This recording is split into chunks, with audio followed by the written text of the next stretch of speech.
Any questions, feedbacks, criticisms?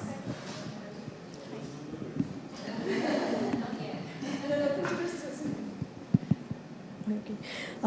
Yeah, it's on, I think. Yeah. Thank you. All the three presentations were really great and enriched me in multiple ways. I'm curious about Melissa's the film. So I wanted to ask, in terms of methodology of making this film itself, did the her name is Monet? Monet, yeah. So did Monet first took just the visuals, because it seems to be like just photographs and there are some moving snippets in between, but was she reacting to the imagery and then writing the text, which then sort of took a oral kind of a poetic form? Or was it that she actually first wrote the text and then aligned the images to it, which sort of fit what she was saying? I'm asking this question, the context is because I work with tribes, and a lot of tribes don't have the written script. So, but they have the oral imaginary. So how do you arrive at a social imaginary of a place, the method that she took?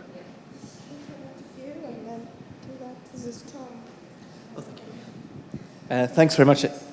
I really enjoyed these presentations and the visual aspect of it as well.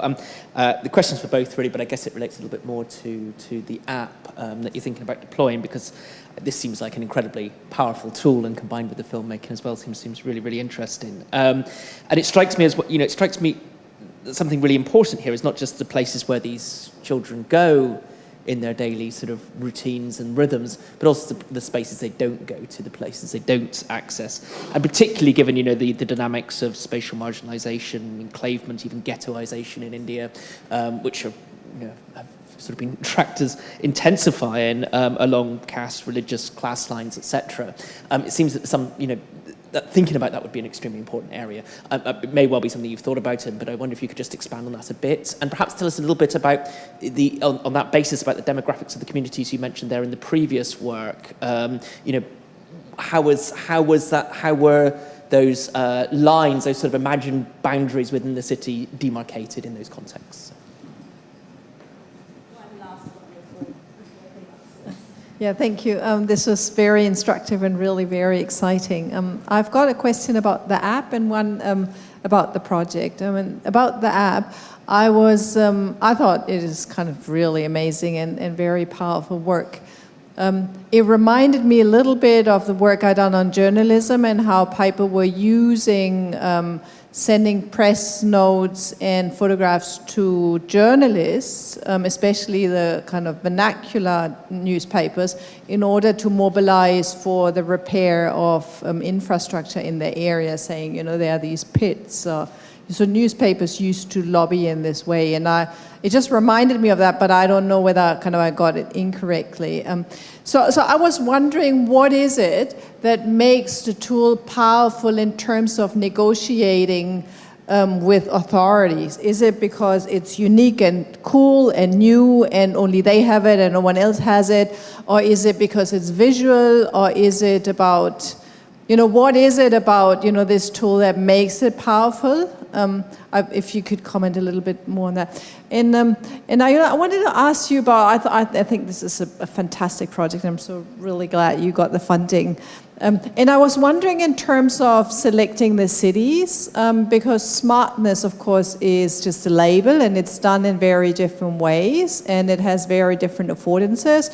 Some cities program an app, others kind of, create an industrial sites for IT industries, others do MP online, so all these cities use it in very different ways. And I was wondering whether in selecting these cities, you had actually also looked at what were the particular affordances these cities were investing in, and if you could tell us just briefly about that.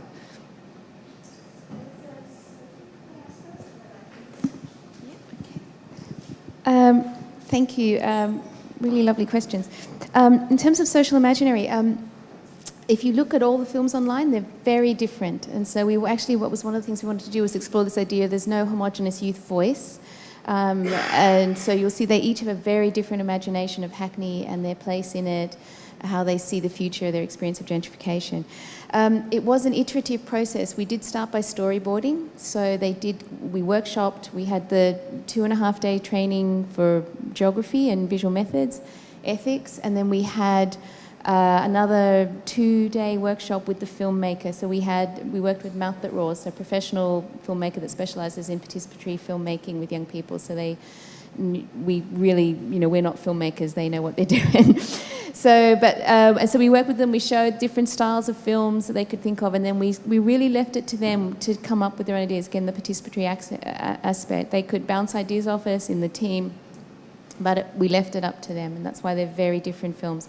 So starting with their idea, a storyboard, we had to be realistic. So sometimes they wanted to do like Hollywood-style CGI, so we didn't have that budget. So that was a bit of a disappointment for some of them. But with Monet's, she explains that there's a bit of material they've written on each of their films. This was a dream that she had, and she wrote it as a poem, and so that's how she wanted to capture it. And you can see she's playing with time there as well. So again, this idea of all of the things we talk about in academia, like futuring and this sort of thing, comes up in their own imagination as well.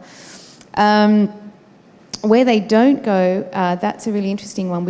That came out more in the interviews rather than in the films. So, for example, they'll talk about not going to certain spaces because there's still gang activity and postcoding and that sort of thing. So, but it came out more in other ways.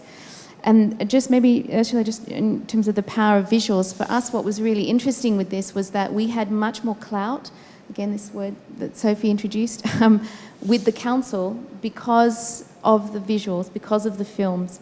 It was something they could access. And also, this is a really interesting question, again, ethics, which we can discuss for this project, because the kids are all identifiable. We had to really rethink the ethics of anonymity and confidentiality, because Monet's face isn't there, but it's on the website. All the kids are identifiable. Only one of them uses a pseudonym, but everybody knows who he is anyway in the community.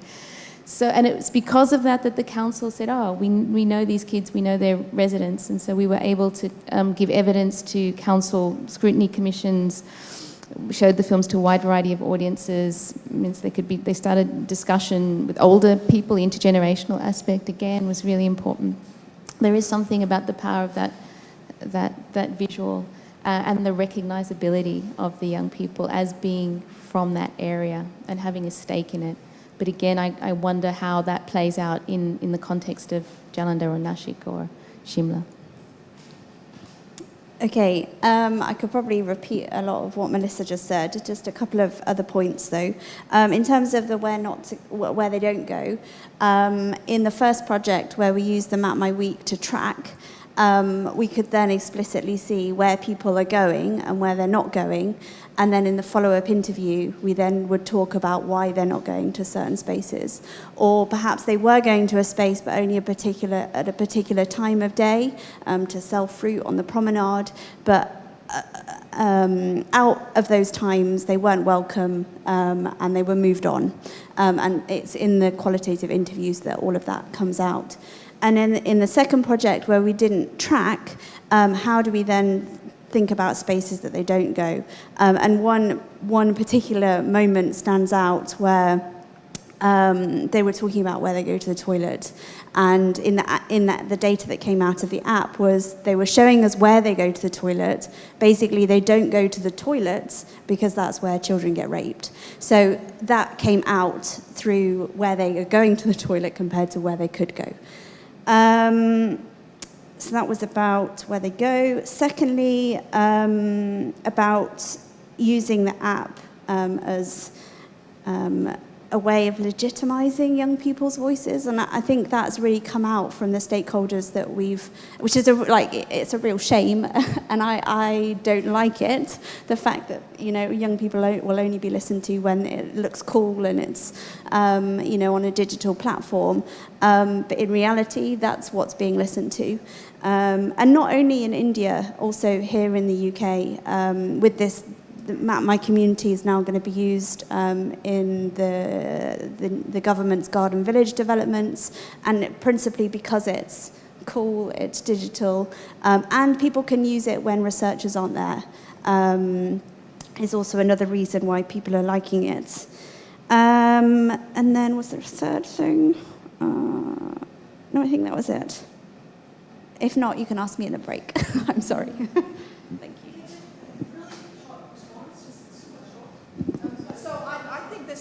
This is important and something to think about for all of us. Is that so? I was in this debate, and there's this angry feminist. This is in India, right? Saying like, I want. This was about CCTV technologies, and she says, I want machines to stop telling my story. Why does my voice no longer count, right? So the question then was, why does evidence now always has to come visually and digitally? And how do we, by contributing to this, delegitimize other ways of producing evidence? I mean, just something to think about, I think, for us all in terms of the ethics. Maybe I can also answer that slightly. I think, all methods are flawed. And I think part of our discussions when we were having and we were applying for it was to think about different strategies and different ways. So we certainly didn't want to let go of the old-fashioned conventional methodologies like ethnography and semi-structured interviews, but we thought that if we can incorporate visual and digital technologies, it just is possible to take it beyond just like hard copy.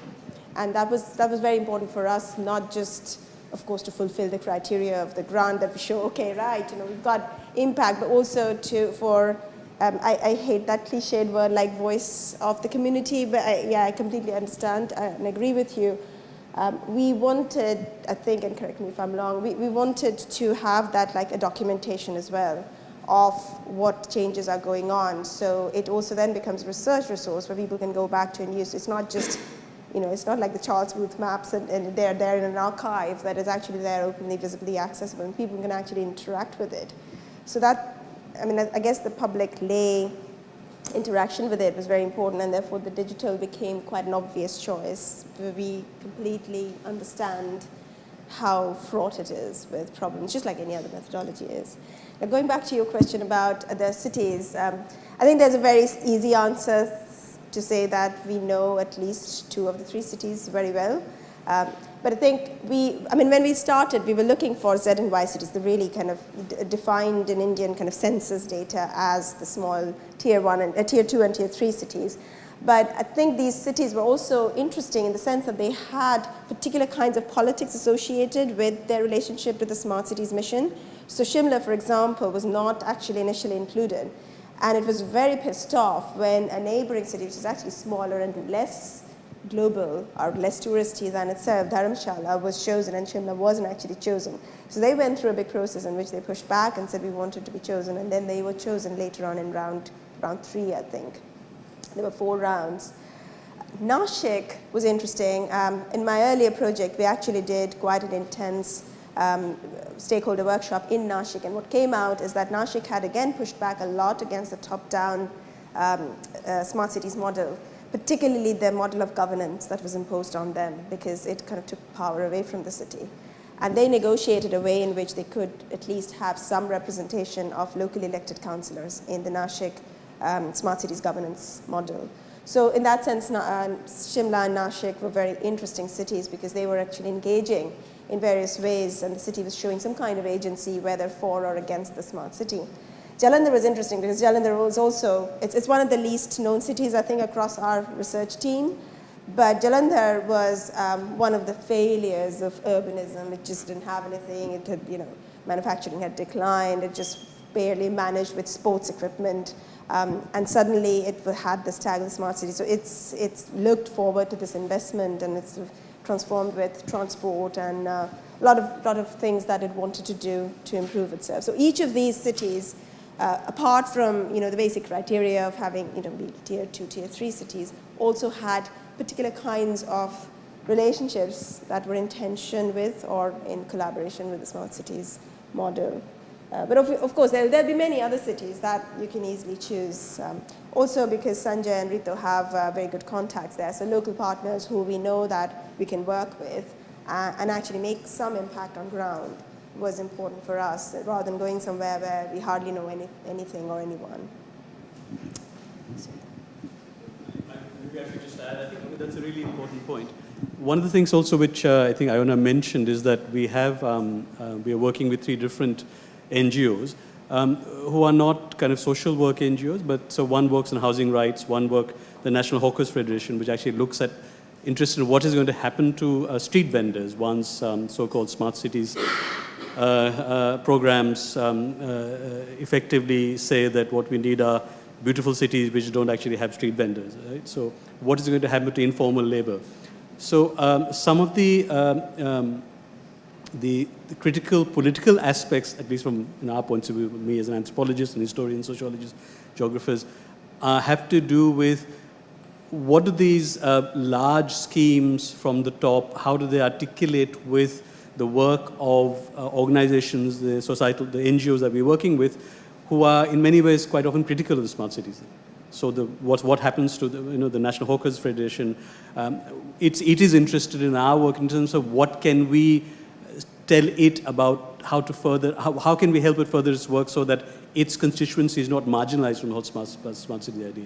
And same, the other one in Nashik, we're working with a housing rights organization. So what happens to housing for poor people if you have smart cities which say that what you need is intensive, advanced technology supplied by Cisco systems? So what happens to poor housing? So those are some of the ways in which I think we were trying to look at different kinds of ways in which we can utilize, rather than being either techno-celebrationist, if that's the right word, or being completely techno-pessimist, what do you actually do with technology so they incorporate the social? And that's why we've got these, in fact, National Hawkers Federation, people who are not, people who have been actively kind of contesting the smart city idea. So we thought we should include them to see how our own work becomes more fraught in some ways, rather than just saying, look, smart cities are wonderful. So.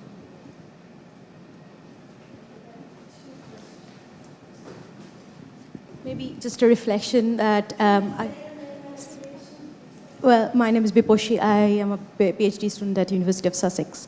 And my work is, part of my work is also on smart cities in India. So I really felt that mapping assets of cities is a really very useful lens to look at, to kind of do a discourse or reflect on the smart cities mission altogether.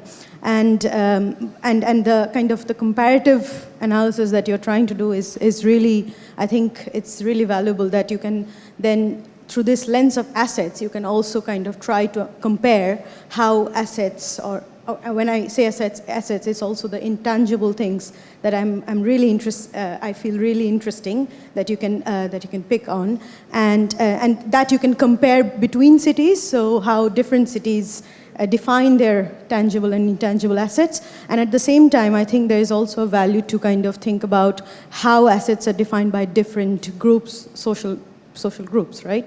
So different genders and different age groups and different classes of people. So I think I would be really interested to I will look forward to your kind of results of looking at cities and people through this assets lens. So.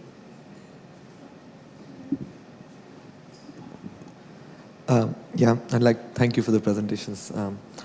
So I would say in an increasingly technological age, it's really interesting to see a project that's trying to take back technology, that's trying to take away the smart city narrative and take it back and bring it back to the people in some sense. I feel that it's really important to talk about the risks involved and then mitigate them before we venture into such a project. And I would say that I'll probably illustrate two instances. So before coming to the masters in the UK, I was working with the Indian Institute for Human Settlements as one of the capacity building associates, and we were involved in a lot of training of municipal and parastatal officials for a parallel mission which is called the Amrut Atal Mission for Rejuvenation and Urban Transformation. And that covers 500 cities, including the 100 smart cities.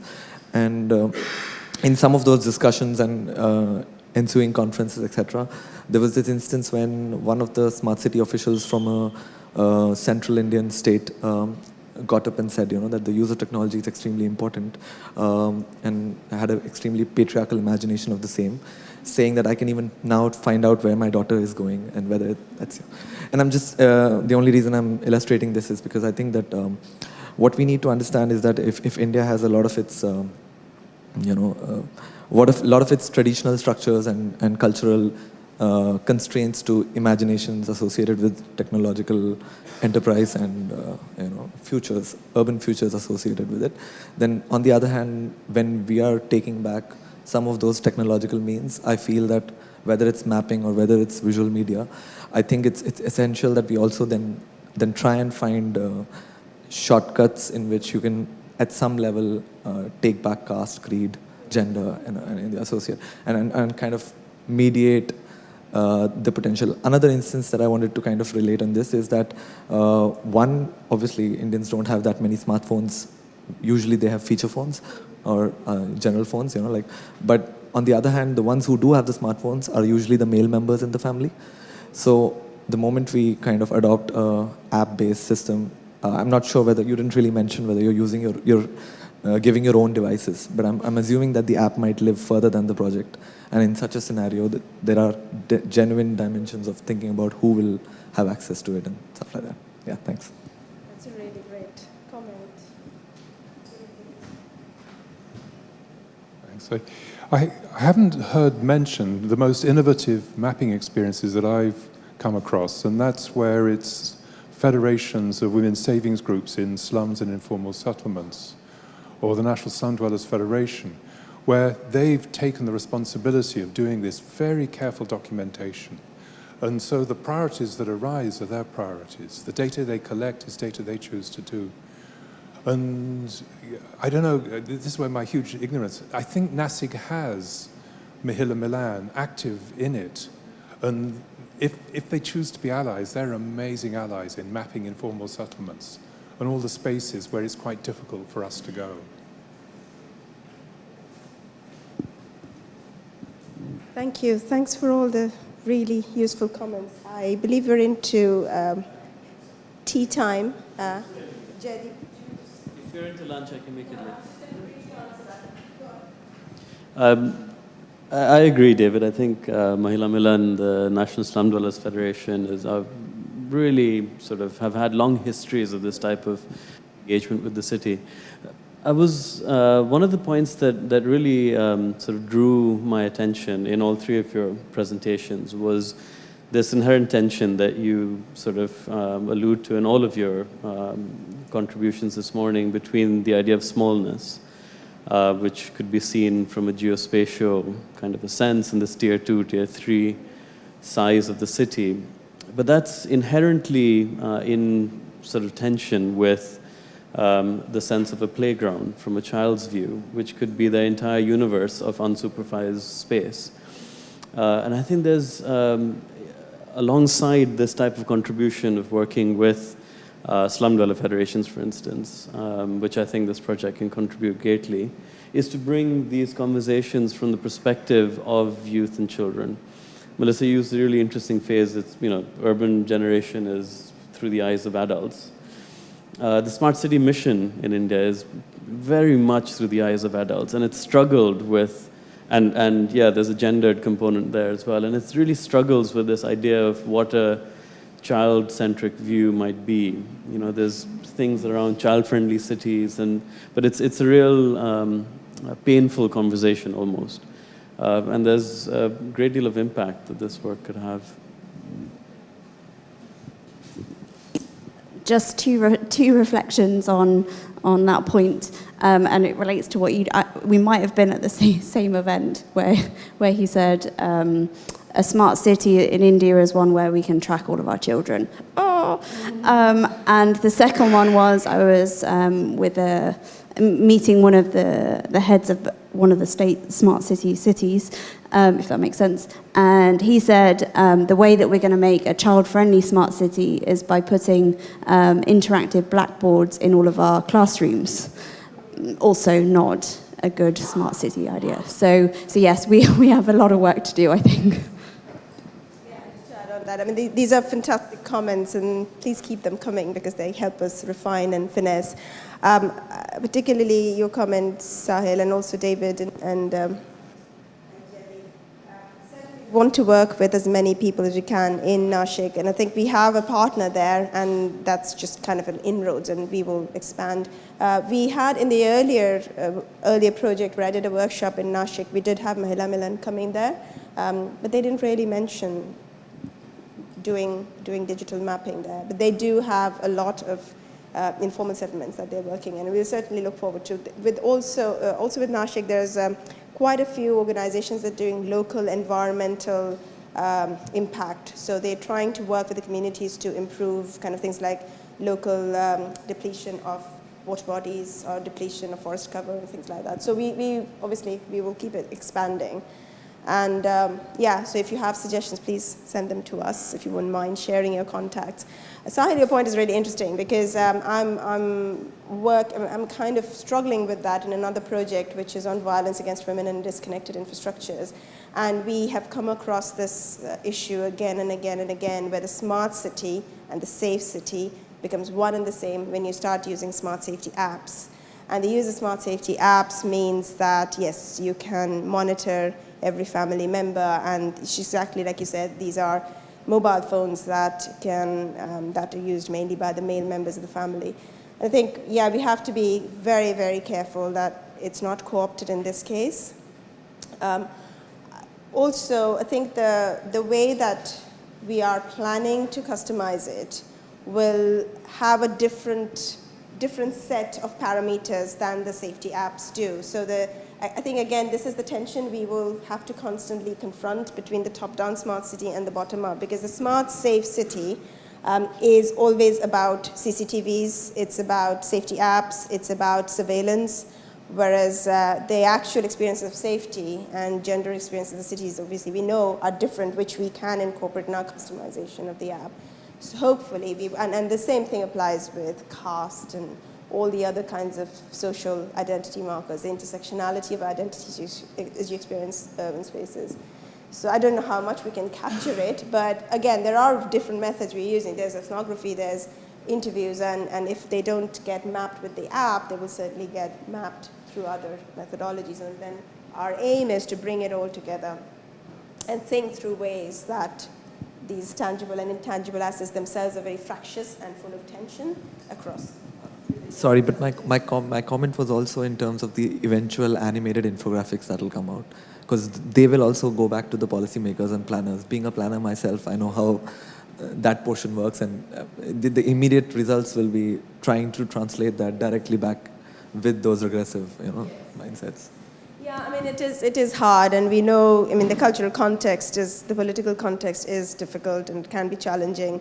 I went to a similar conference earlier in which we were told that from now on we can pop pills, and the pills will have a chip, and they will tell a remote computer everything about our health. So it's getting into biopolitics now and AI now. And, I don't think we can solve the world problems. We're not trying to, but on that note. Thanks. I suppose I'll come back to this a bit later when I'm working with you, or because I'm going to make you all work. This conversation really makes me think from a design perspective about the whole Secure by Design initiative and how it tried to create this very prescriptive set of design methods and regulations to address mostly people's fear about security rather than real security issues. I wonder whether there's an opportunity in this project actually to demonstrate, by working in these 3 different places, the nuances of different places and how actually smart cities can address some overarching themes, but how do you address the specialness of different places and the particular issues of different places, and that there isn't a magic toolkit or formula for every place. Have you got anything to just add about that? Have you thought about that notion of the differentness and the nuance? Yes, Melissa, Sophia, Sanjay, we can talk more about this, but certainly that was the idea, that we cannot just use one type of methodology, because each methodology has its flaws, and we can map across different methodologies and bring these 2 together. We don't explicitly say it in our application, but when around gender, class, caste, etc. But it's certainly very much, I mean, when you look at urban theory, that is one of the critical considerations. Social inequalities is one of the critical considerations. I think some of the stuff will come out in the visual mapping and the apps, but I think a lot of it will also come out in face-to-face semi-structured interviews. And then all we would have, the challenge in front of us would be how to bring it all together and analyze it and overlay those geographically against places. Just to add to that, I think the initial plan will be to, in each individual city, to work with stakeholders to do initial rounds of interviews, and that will identify what are the specific places that we want to focus on in that. So there will be, each city will have its ideographic perspective, as well as those overarching themes around questions of power relationships within the communities.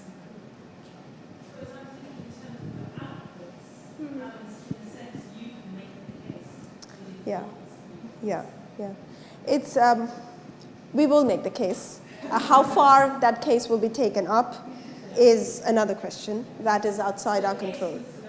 The case, of course, we will, that's probably, I said it in a very twisted way, that's the evidence that we are collecting will help us make a case, both for design and for policy, and perhaps for other ways of thinking about it beyond just design and policy. What it will look like, we don't know yet, of course, but that's certainly our intent. I think that's a really important point, fear versus, or side by side with what the actual situation is, because what quite often happens is that with many apps which have to do with women's safety, for example, they end up stigmatizing certain urban spaces without any sense of why is it that space, that the problem with that space may be the lack of infrastructure, which has to do with lack of government spending, rather than some natural biological reason why people who live in that space are particularly violent towards women. So I think that's what I think some of the things we'd like to do, is to open up these questions of what is historically, socially specific about the space, rather than simply it being a space that people are fearful of going. So that fear kind of naturalizes the notion of that space as automatically horrible in some ways, right? So, but the idea would be to kind of open up through various means that we are hoping to use, that Melissa and Sophie, to then denaturalize the whole idea of why is it that people feel that that's a dangerous space. And certainly, I don't think we will give any magic formula in any of our policy briefings.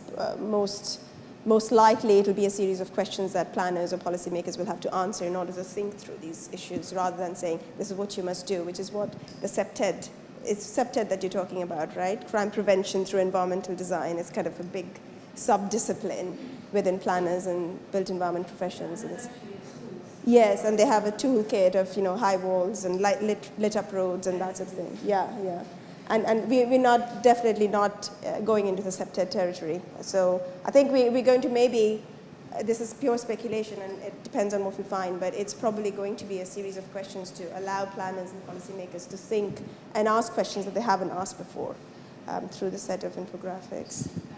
Yeah, I just wanted to make a very quick comment on that, because what I have found I've been working in Colombia, in South America, so learning from the Latin American context is, of course, quite different to the Indian context or the Asian context.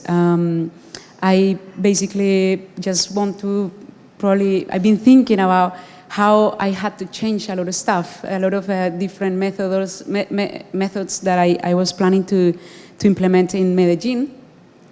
Because when I went to the community, they were extremely organized and they had their own methodology. So I think, going and be ready to find that they also have their methods, and because the smart city is producing this very kind of strong contestation from the communities themselves. They don't want to engage with these kind of things.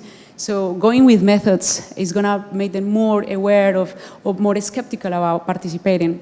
So I think engaging with their own methods, their own methodologies, the ones that they've been developing for ages, for many years of struggles and all the stuff, I think it is important to just be sensible about that and work with the work that they've been already developing a lot. Well, probably as David was saying, these informal settlements have been developing very interesting work that I think if we are going to develop a smart city, we